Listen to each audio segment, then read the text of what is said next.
তোমরা এখানে দেখতে পাচ্ছ এখানে ডিবির ডেট কিন্তু দিয়ে দেওয়া আছে, ঠিক আছে। অর্থাৎ এখানে রেজিস্ট্রেশন আইডি, এখানে ডেট, এবং যে এই যে মনে করো এই যে ক্যান্ডিডেট এখানে চান্স পেয়েছে তার কিন্তু ডিবির ডেট এখানে দেওয়া আছে, অর্থাৎ এই তারিখে তার কিন্তু ডিবি হবে, ঠিক আছে।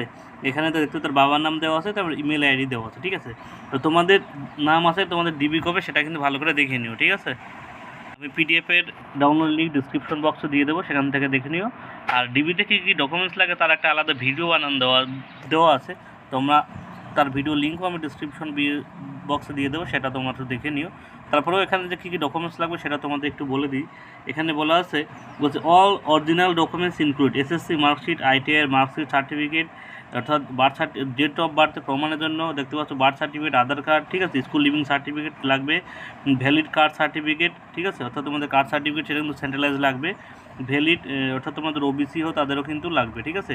ইডাব্লিউ সার্টিফিকেট লাগবে, যে ক্যাটাগরি সেই সার্টিফিকেটগুলো লাগবে। বলছে two attested photocopies all documents, ঠিক আছে, অর্থাৎ তোমাদের কিন্তু দু সেটের সবগুলো ডকুমেন্টস আর সেলফ অ্যাটেস্টেডের ফটোকপি তোমাদের লাগবে, ঠিক আছে। বলছে পাসপোর্ট সাইজের ফটো 10, অর্থাৎ 10টা কিন্তু পাসপোর্ট সাইজের ছোটো ফটো লাগবে, এবং মেডিকেল ফিট সার্টিফিকেট তোমাদের কিন্তু লাগবে, ঠিক আছে।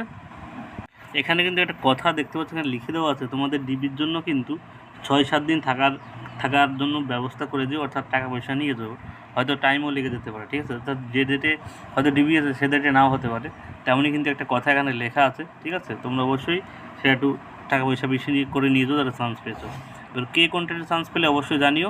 আর আমার চ্যানেলে অ্যাপ্রেন্টিস সম্পর্কে সমস্ত তথ্যই দেওয়া হয়, অবশ্যই চ্যানেলটি সাবস্ক্রাইব করে রেখো নতুন নতুন আপডেট পাওয়ার জন্য। সবাইকে ধন্যবাদ।